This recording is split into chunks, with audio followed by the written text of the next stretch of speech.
Yo yo yo, salut les turfeuses, salut les turfeurs, bienvenue pour un nouveau pronostic de Benoît Requin. Merci pour vos likes, pour vos commentaires, n'hésitez pas à vous abonner pour recevoir tous mes pronostics tous les jours et pour accéder à tous mes tickets pour la course du Quintet, rendez-vous directement en description de la vidéo. Ok, place au pronostic du Quintet du mercredi 18 mai, direction Paris-Vincennes pour le prix du Gâtinais. 3 ateliers, 2850 mètres, 13 partants, réunion 1, course 1, indice de confiance, 5 sur 5. Alors cette vidéo je la tourne avant l'arrivée du Quintet de ce mardi, je reviendrai dessus demain. Ok, c'est parti, on commence le pronostic et on commence avec le numéro 1, Jack Ozaz. Et on écoute son entraîneur, Jean-Michel Bazir. Jack Ozaz s'est montré un peu décevant il y a 10 jours sur un 2100 mètres. Il faut qu'il rassure un peu. Il affronte des rivaux de qualité. On va courir davantage en dedans avec l'espoir de le voir finir son parcours. Alors, ce numéro 1, sachez que c'est mon cheval de complément en cas de non partant. On passe au numéro 2, Elite de Giel, et on n'aura pas les commentaires de l'entraîneur pour ce numéro 2. D'ailleurs, ce numéro 2, c'est lui le 8e de mon pronostic. On passe au numéro 3, Fine Colline, et on écoute Mathieu Abrivard. Fine Colline a bien récupéré de ses efforts sur les 2100 mètres, d'autant qu'elle n'a fait que la ligne droite. Tout de suite, elle est en pleine bourre. Il faut en profiter. Il y a quelques rouleurs dans l'épreuve, ce qui ne peut qu'être un atout. Elle va encore disputer les toutes premières places. Alors ce numéro 3, je l'aime beaucoup, je l'ai mis en 2e position. On passe au numéro 4, Echo de Champ-le-Cy. On écoute Éric Gilles Blot. Echo de Champ-le-Cy était encore un peu juste lors de ses 2 courses de rentrée, mais à Bernay, il a très bien terminé, prouvant qu'il revenait bien. Il devrait être dans le Quintet. Toutefois, il y a des chevaux en pleine forme en ce moment, comme Diablo de Caponnet et Décoloration, mais on ne doit pas être loin d'eux. Comme il est mieux caché, il faut que cela se passe bien. Moi, ce numéro 4, je l'ai retenu en bout de combinaison. On passe au numéro 5, Epsom d'Airfray. On écoute Jean-Michel Baudouin. Epsom d'Airfray est toujours aussi bien. Il retrouve la cendrée parisienne qui lui convient parfaitement. Il y est vraiment à son aise. Il a ma confiance pour disputer une des 5 premières places. Bon, alors ce numéro 5 aussi, je l'ai retenu en bout de combinaison. On passe au numéro 6, Colonel Bond, et on écoute Yann Doquin. Colonel Bond est toujours en phase de préparation. Il a 2 courses dans les jambes, mais a encore besoin de se remettre dans le bain. Vu ses gains, il n'a malheureusement pas le choix des engagements. Alors, ce numéro 6, je ne l'ai pas retenu dans mon pronostic. J'ai fait passer d'autres chevaux en priorité.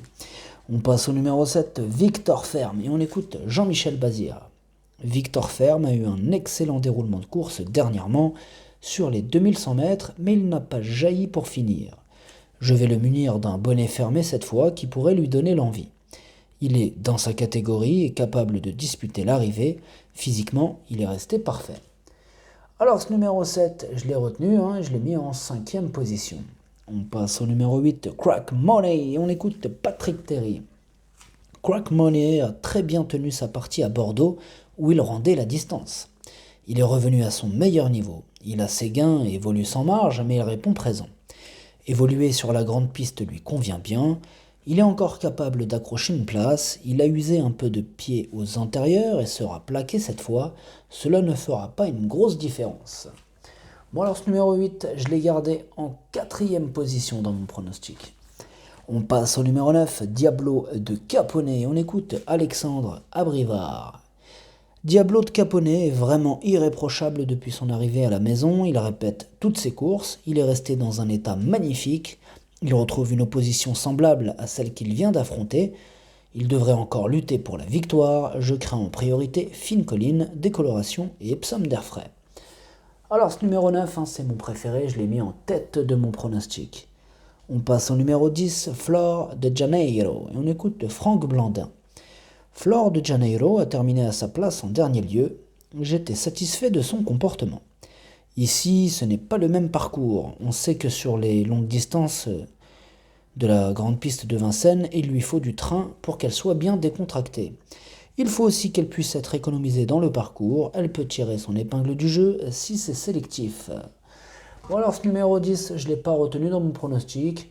Bon, il est sur ma petite liste des possibles troubles faits en cas de défaillance des chevaux en vue.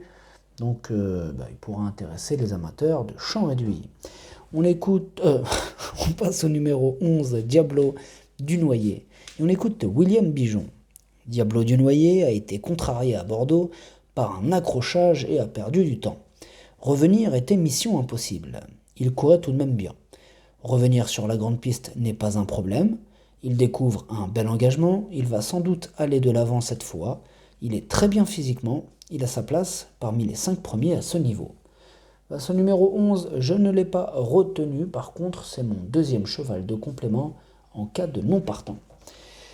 On passe au numéro 12, Carioca de Loup, et on écoute Alexandre Abrivard. Carioca de Loup a couru en amélioration au monté récemment après avoir tardé à retrouver ses sensations. Il aura une bonne course début juin sous la selle. Ici, il va rester ferré. Malgré la qualité de l'engagement, il aura fort à faire à ce niveau et avec cette opposition. Alors ce numéro 12, je ne l'ai pas retenu non plus dans mon pronostic. On passe au numéro 13, Décoloration, et on écoute Jean-Michel Baudouin. Décoloration a patienté jusqu'à cet engagement idéal au plafond des gains. Elle évolue en pleine forme, elle est allée s'exercer à Laval il y a 10 jours. Tout se présente pour le mieux, elle doit jouer ici un tout premier rôle. Bon, ce numéro 13, dans mon pronostic, je vous l'ai mis en 3e position. Le pronostic, ça donne 9, 3, 13, 8, 7, 5, 4. Merci d'avoir suivi cette vidéo. N'hésitez pas à vous abonner pour recevoir tous mes pronostics tous les jours et pour accéder à tous mes tickets pour la course du Quintet. Rendez-vous directement en description de la vidéo. À jouer avec modération. Bonne chance. Chopez-le-moi. Ciao.